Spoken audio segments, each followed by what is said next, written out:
welcome again to this presentation. Today we are starting on question number 11. Last time we ended on question number 10. Question number 11 is saying, calculate a decrease in vapor pressure when 1.81 times 10 power negative 2 kilogram of a solid with a molar mass of 57 gram per mole is dissolved in 0.1 kilogram of water. The vapor pressure of water is 1.223 times 10 power 4 Pascal. They are asking consider the moles of solid as negligible compared to the moles of solvent. Here we know that when the moles of the solid are negligible as compared to the moles of solvent, we are going to use the formula. What do we have? We have the mass of the solid, which is equal to 1.81 times 10 power negative 2 kilogram. See here it was given, the mass of the solid. We have also the molar mass. The molar mass of the solid, it was given, molar mass of the solid was given as 57 gram per mole. What do we have again? We have also the mass of the solvent. It was given as the mass of water, which is 0.1 kilogram. What do we have again?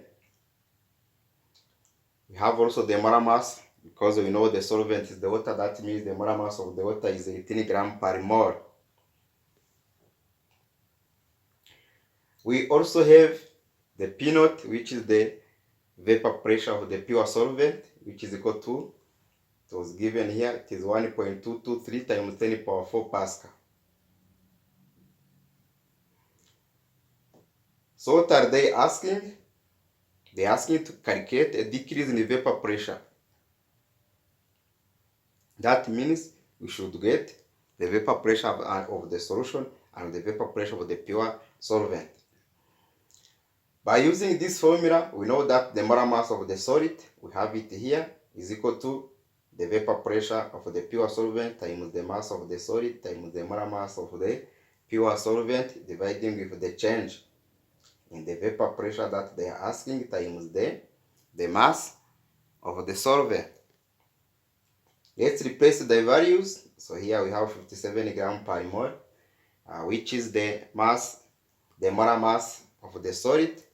We replace here the P naught, which is the vapor pressure of the pure solvent. We replace the mass of the solid. The mass of the solid, it was given.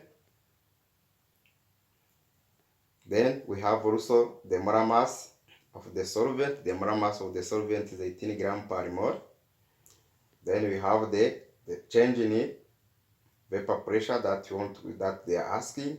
Then times the mass of the solvent. The mass of the solvent, it was given as 0.1 kilogram.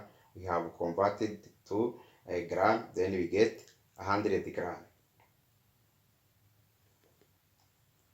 The same as if you see here, we have the mass of the solid, which is the MB. It was given in kilogram, 1.81 times 10 power negative 2 kilogram. Here also we have converted to gram. Then we need to check this dP, that's what they are asking, the change, a decrease in the vapor pressure, which is the P naught minus P, or the vapor pressure of the pure solvent minus the vapor pressure of the solution. We do different rearrangement, so we just cross here and then is equal to this one. Then we see that the dP, or a decrease in the vapor pressure they are asking, will be equal to 699 Pascal. Let's see question 12. Question 12 is saying a solution containing 30 grams of a non-volatile solid. That means we have the mass of the solid in exactly 90 grams of water has a vapor pressure of 21.88 mm mercury at 25 degrees Celsius. Further, 18 grams of water is then added to the solution. The new vapor pressure becomes 22.15 mm mercury at 25 degrees Celsius. Calculate the molecular mass of the solid and the vapor pressure of water at this temperature, at 25 degrees Celsius. consider the moles of solid as negligible compared to the moles of solvent. So here we have the two different solutions. One solution is having 30 grams of non-volatile solid in 90 grams of water, and another solution, it is having 30 grams of non-volatile solid. They didn't change the solid, but the mass of the solvent was increased. We were having 90, they have added 18. That means the second solution is having 180 grams of the solvent, and each solution is having the vapor pressure. Here it was given as 21.88 millimeter mercury, the first solution. Then the new vapor pressure, if they added of the vapor pressure of the second solution, is 22.15 millimeter mercury after adding 18 grams of water. Then they ask me calculate the molecular mass of the solid. So here we have two solutions. One solution is having 90 grams of water, and another solution is having 108 grams of water, or 108 grams of water. So this 100 grams of water comes from 90 plus 18. Then we have 108 grams of water for the second solution. And each solution is having the vapor pressure, but the mass of the solid in each solution is the same.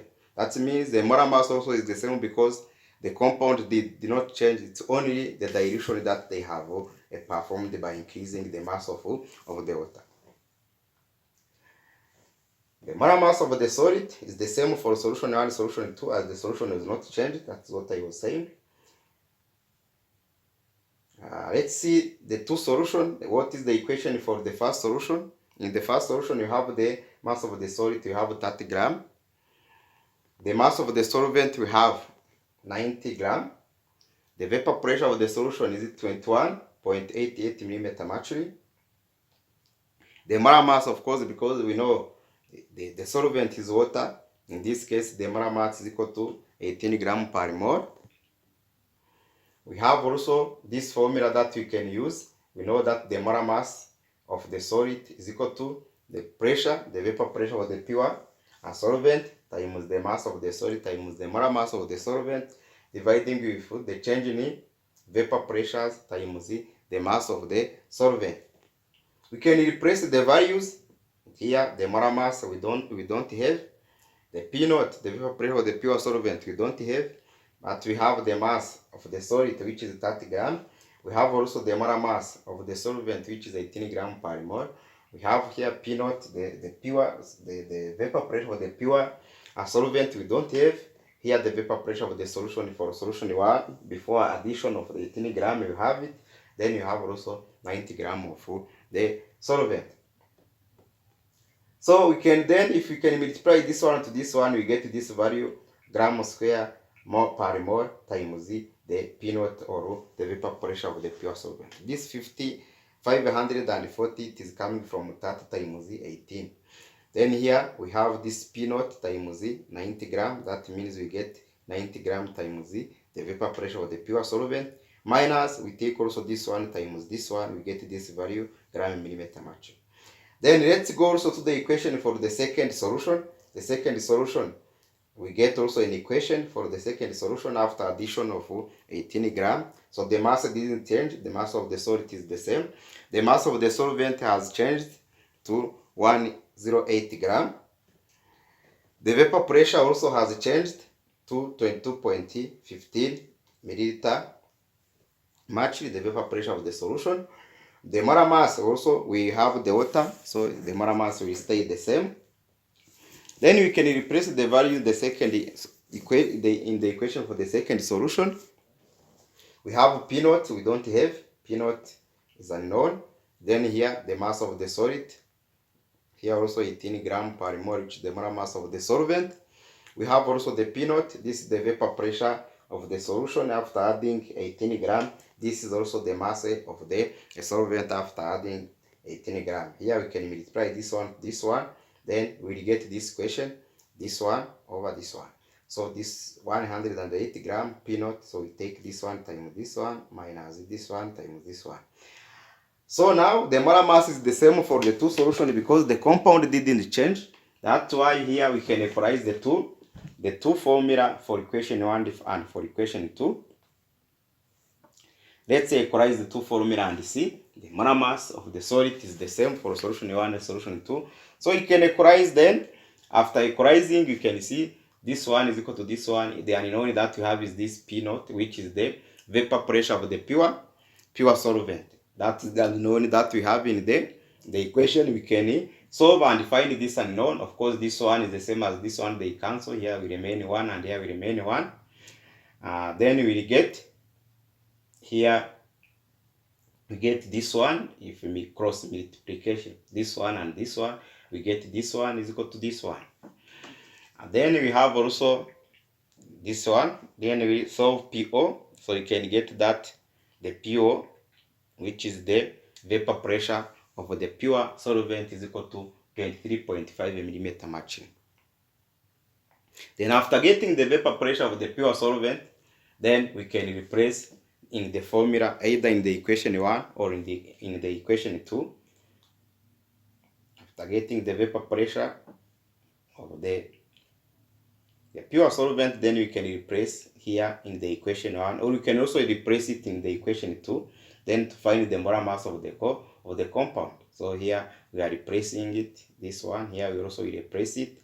Then we get this one. We get the molar mass, which is equal to 78.83 gram per mole. Even if you use the second equation, you also get the same answer. Let's use the second equation and see. So we are replacing the vapor pressure of the pure solvent that we have calculated. Then after replacing, here we have replaced it. Here also we replaced here and here. And then we have also the molar mass, so which is the same. After rearranging, you get the molar mass, which is 78.83 gram per mole. So let's move to another question. That is question 13. Question 13. What is question 13? Is it saying? Question 13 is saying the vapor pressure of the pure water is 23.8 mm mercury at 25 degrees Celsius. That means here the vapor pressure of the pure solvent was given. Then they're asking what is the vapor pressure of 2.5 molar solution of this C6H12O6. Let's see the answer. So we have here 2.5 molar solution. Here the trick is to know what is 2.5 molar solution. What is a molar solution? It is 2.5 moles of the solid.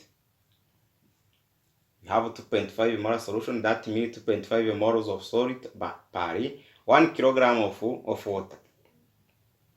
That is what you call molar solution. In molar solution, that means it is a moles of solid dividing with the kilogram of the solvent. Here, the solvent that you have is water. Then we have also the vapor pressure of the pure solvent, and here we have 2.5 mole, which is the mole of solid. We have also the mass of the water, which is the mass of the solvent. In this case, we can look the mole of the solvent by dividing with the molar mass. Moles of the solvent, we take 1000 gram, dividing with 18 gram per mole, we get this mole. Here we can look the total number of moles. We are adding the moles of the solvent plus the mole of solid, we get 58.08 mole. Then after getting, we are looking for the vapor pressure.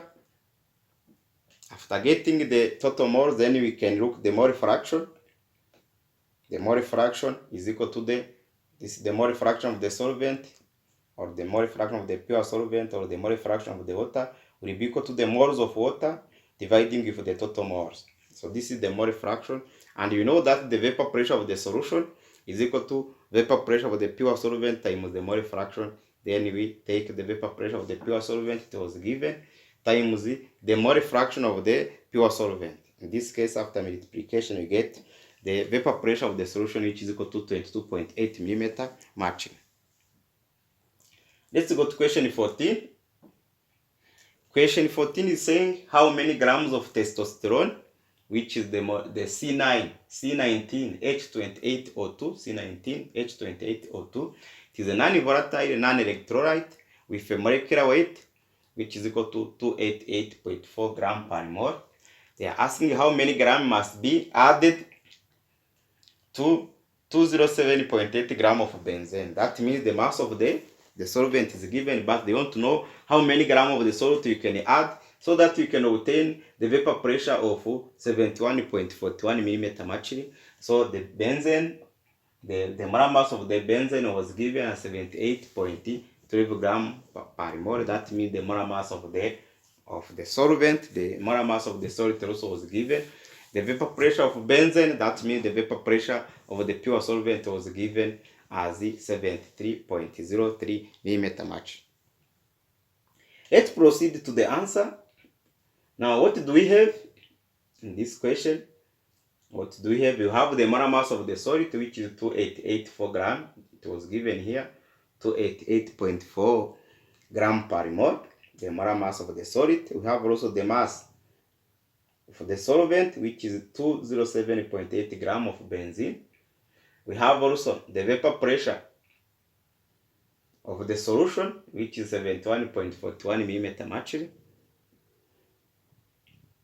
What do we have again? You have also the molar mass of the solvent, the molar mass of benzene. It was given here, 78.12 gram per mole. Again, what do we have? You have also the vapor pressure of the pure solvent, which is equal to 73.03 millimeter mercury. Now we need to know how many gram of testosterone. To look for how many gram of testosterone, you should know how many more of testosterone do we need or are there in this solution which has this vapor pressure. So in this case, after getting the moles, we multiply with the molar mass so that you can get the mass of testosterone. How do we get the moles? From the mole fraction. So we know that the mass of the solid is equal to the number of moles times the molar mass. That means the mass of testosterone will be equal to the number of moles of testosterone times the molar mass that we have. The molar mass was given. So we need to get this number of moles of solid from the mole fraction. We have the mole of the solvent, which is equal to the mass of the solvent divided with the molar mass. We get the moles of the solvent. Then after getting the moles of the solvent, we know that P is equal to P naught times the mole fraction of the solvent. After getting the mole fraction, here you can get the mole fraction of the solvent. That means this mole fraction of the solvent will be equal to P over P naught. According to this formula, we know the vapor pressure of the solution is equal to vapor pressure of the solvent times the mole fraction of the solvent. Then to get the mole fraction of the solvent, you can divide the vapor pressure of the solution dividing with the vapor pressure of the pure solvent. Both was given. Then you get the mole fraction. After getting the mole fraction of the solvent, then we can determine the moles of the solid. How? We know that the mole fraction of the solvent is equal to the mole benzene, which is the mole of the solvent dividing with the mole of the solvent plus the mole of the solid. If you can replace, so this one we know, this is the mole fraction of the solid. We have calculated it here. We push it here. We move it to this side, to XA, to replace the XA. Then we have 2.66, which is the mole of benzene. Then dividing with the mole of benzene plus the mole of the solid. So the unknown here is the mole of solid that we can determine. After rearranging, then you can get the moles of the solid or the moles of testosterone as equal to 0.06 mole. Then after getting the moles of the testosterone, you multiply with the molar mass so that you can get the mass of testosterone. So you will get 17.3 gram or as the mass of testosterone. So let's see the question 15. Question 15 is saying a non-volatile organic compound Z, so it is compound Z, was used to make up a solution. A solution A contained 5 grams of Z. So that means they have made the solution A containing 5 grams of Z. That means the mass of the solid we have it. Dissolved in 100 grams of water, we have also the mass of the solvent. That solvent you have 100 grams of water. And it has a vapor pressure. We have also the vapor pressure of the solvent, which is 754.5 mm mercury at the normal boiling point of water. Here also we have a normal boiling point of water. Calculate the molar mass of Z. When you have the normal boiling point of water, that means you have the vapor pressure of the pure water. Because the vapor pressure of the water at the normal boiling point is 1 atmosphere. That one we know. So if you have the normal boiling point of water, we know the vapor pressure of the solvent, the vapor pressure of the pure water. That is 1 atmosphere. Let's see what other conditions do we have. In this question, you have the mass of the solid 5 grams. We have also the mass of the solvent 100 grams, the mass of the solid 5 grams, the mass of the solvent 100 grams, the vapor pressure of the solution, we have it, which is equal to 754.5 mm mercury. We have also the vapor pressure of the solvent. The molar mass of the solvent also, you know, the molar mass is 18 grams per mole. So the vapor pressure of the pure water at normal boiling point is 1 atmosphere. That means you can convert it to millimeter mercury. We know that 1 atmosphere is equal to 760 millimeter mercury. So now we have the vapor pressure of the pure solvent, which is equal to 760 millimeter mercury. So then, after getting all this data, we can determine the molar mass of Z. Of course, calculation of the molar mass, we know the formula that we use. Or the molar mass also is equal to the number dividing with the number of mole. Because the mole is equal to mass over the molar mass. Then we can use the molar mass is equal to mass over the number of mole. That means the mass of the solid dividing with the number of mole. But here we need to look first the number of mole, because the mass of the solid we have it, but the number of mole we don't have. So here then we can use the mole ratio. So you know the mole of water, which is equal to 5.56 mole. We take the mass of water dividing with the molar mass. Then after getting the moles of water, we can get the mole fraction. Mole fraction is equal to vapor pressure of the solution dividing with the vapor pressure of the pure solvent. Vapor pressure of the solution dividing with the vapor pressure of the pure solvent. Then we get this XA, or the mole fraction of the solvent. After having the mole fraction of the solvent, from the mole fraction of the solvent, then you can determine the mole of the solid. We know that the mole ratio of the solvent, or the mole fraction of the solvent will be equal to the moles of the solvent dividing with the moles of the solvent plus mole of Z, which is the solid. The mole fraction of the solvent is equal to the moles of the solvent dividing with the total mole. Then after rearrangement, you can get the moles of Z, which is the one here known that we have here, moles of the Z equal to 0.04053. Then after getting the moles, you can multiply with the molar mass, so that we can get after getting the moles, you can take the mass dividing with the number of moles, so that you can get the molar mass. Now the molar mass is equal to the mass dividing with the number of mole. The mass of the solid, you have it here, 5 grams, dividing with the number of mole, then we get 123.4 grams per mole.